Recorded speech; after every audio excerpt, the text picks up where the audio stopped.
Hello everyone, and welcome to my channel, Blessed on Purpose. And if you are new here, hit that like, share, and subscribe button. Also hit that notification bell so you can be notified when I upload future videos. As you can see from the title, what will it take? What will it take for us to get it together? What will it take for you to get it together? Now this particular video is for my ladies, for my queens across the globe. What is it going to take for you to realize that you are the one? God love you. You don't have to be running around here doing what you're doing. And what I mean by that is that I've been looking on YouTube lately and listening to the radio and watching the news. There has been, oh my goodness, so many brutal killings of women and also their children, and the killer often be their boyfriend that they met 6 months ago, or the boyfriend or the baby daddy that just got out of prison a year ago. Now, I'm not on here to be a jerk or to belittle anybody, but I just want to encourage you all that we got to stop this mess. This is some crazy stuff that's going on, and it's uncalled for because people are losing their lives at the hands of their so-called partner.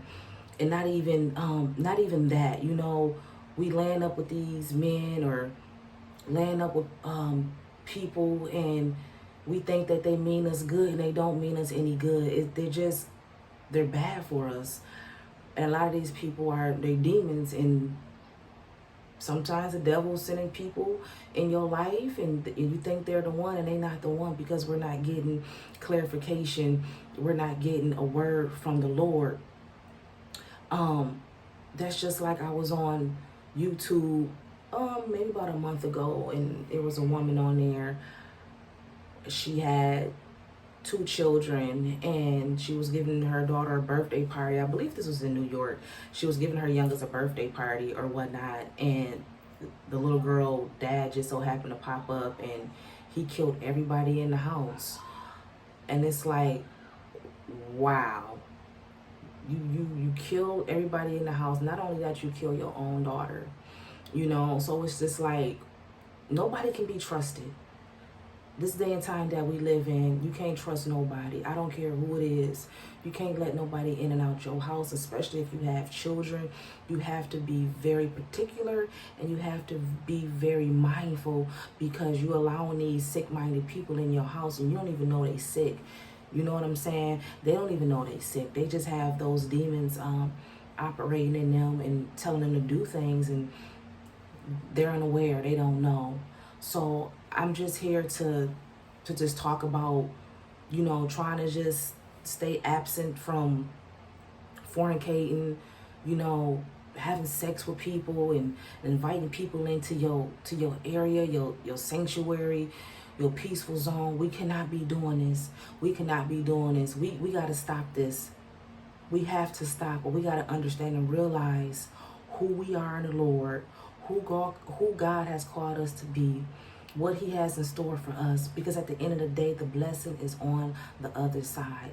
If we be obedient, if we give it all to the Lord and trust that he gonna work this thing out, he gonna flip this thing around, it's in my favor, you're gonna be okay. Now, the best thing to do is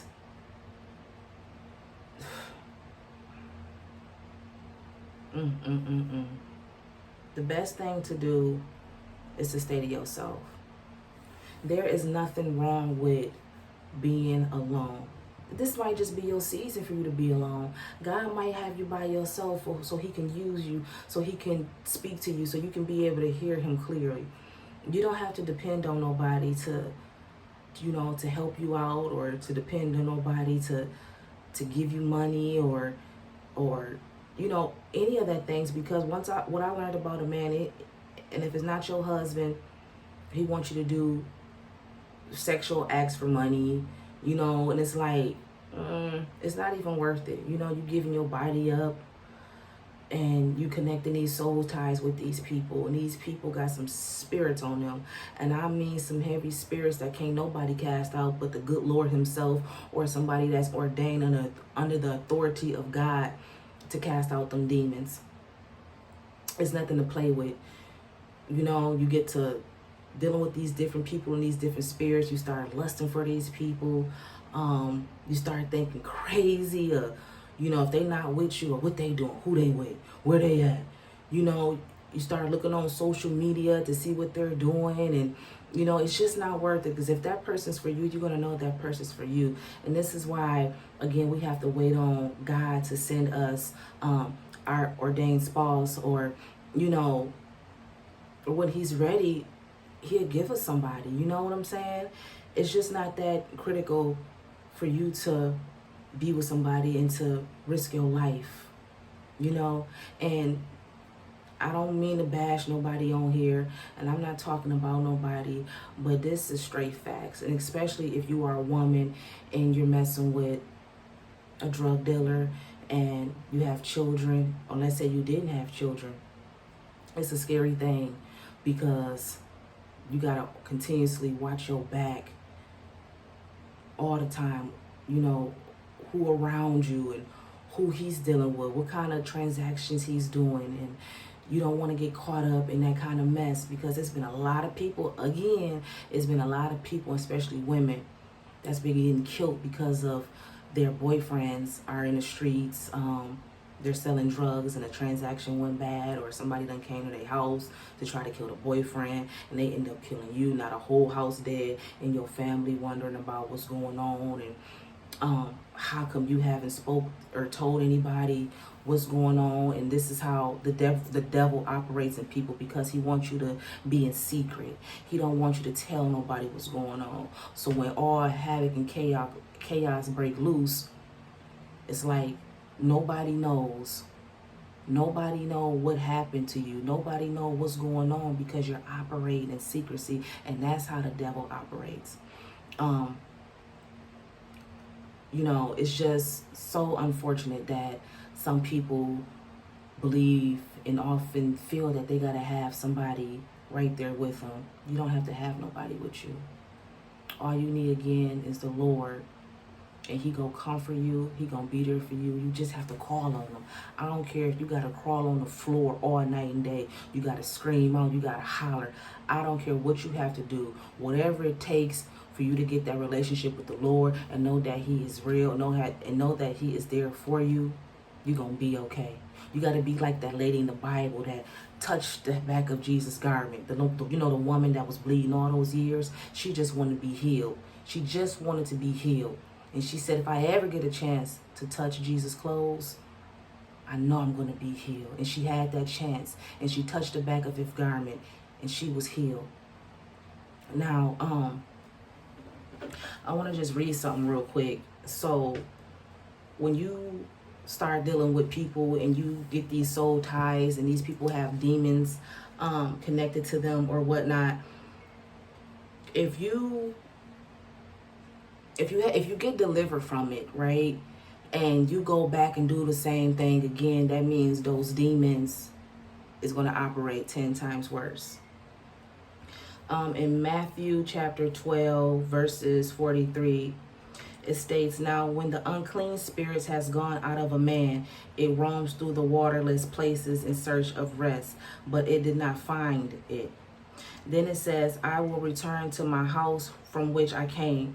And when it arrives, it finds the place unoccupied, swept, and put in order. Then it goes and brings with it 7 other spirits, more wicked than itself, and they go in and make their home there. And the last condition of that man becomes worse than the first. So will it also be with this wicked generation. So this passage from the Bible clearly explains that when we're dealing with people, especially unclean spirits, they get attached to us. Also, if God has cast that spirit out of you, or had someone in authority under God to cast it out, and let's just say that that spirit is gone, you free, but then you end up going back to that same person, messing around, fornicating again, those spirits is coming back 10 times. I'm sorry, those spirits is coming back 7 times worse. They're going right back to that dwelling place, because once you indulge in sins, whether if it's drugs, whether if it's sex, you know, those demons have the authority to stick to you because you already done invited them in. So let's be wise, people, my women, my queens around the world. Let's be wise and let's trust on God to heal us. Let's trust on God to send us our husbands. Let's trust on God to give us everything that we need in the name of Jesus. We can do this. Shalom.